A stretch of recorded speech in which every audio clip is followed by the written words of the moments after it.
Hello, third and fourth grade, and welcome to day 4 of writing. So, we are now talking about the second trait of writing out of 6. We are going to talk a bit about organization. So, organization is one of the most important components to writing, and it tends to be the hardest for students to grasp. But no worries, you are going to learn how to be an expert on this. So basically, what organization is, it is the structure of writing. Just as a house has an entrance and exit, hallways that connect, a sensible layout, so too does a piece of good writing. Blueprints are drawn before a house is built. Writing should be blueprinted too. So all that means is it should be planned. So when we actually get into writing, that's what you're going to be doing a lot of, is planning first before you even put pencil to paper, or in this case, fingers to typing, your writing. So basically, your organizers are used to plan first. It helps you to put order what you want to write.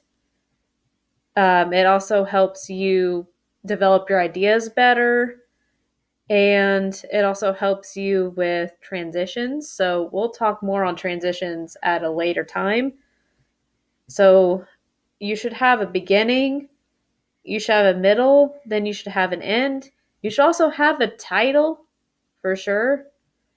Titles come first. You should have a title that's catchy, something that makes sense, something that tells us what your big idea is. Your beginning should hook or grab the reader's attention.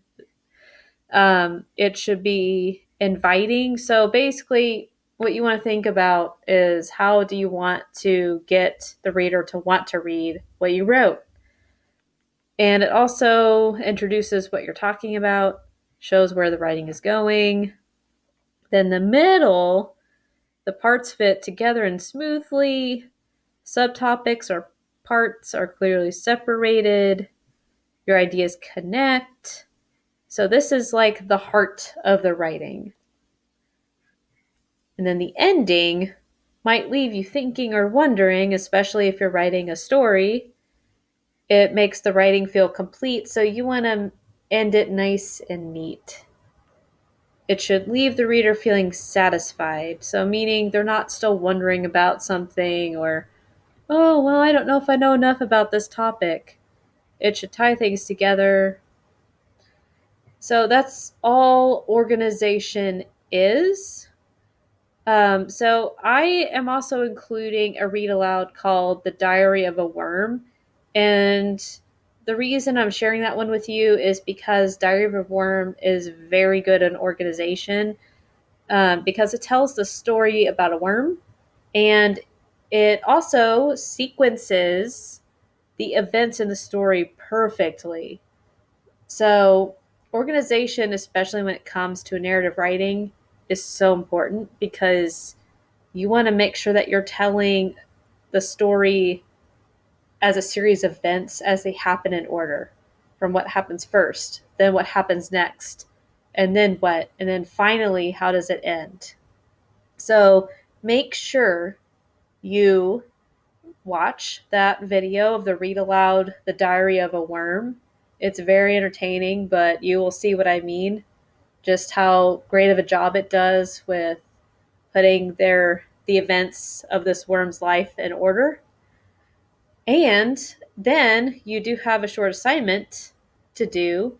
Your assignment is going to be you telling me how your morning went this morning. I want you to tell me in detail what happened first, then what happened, then what happens next.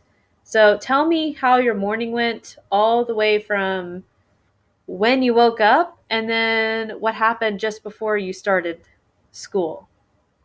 So at home, obviously. Okay, so tell me all about it. Make sure you have some details, like what you had for breakfast or something. And then that is it for today. All right, make sure you submit that assignment.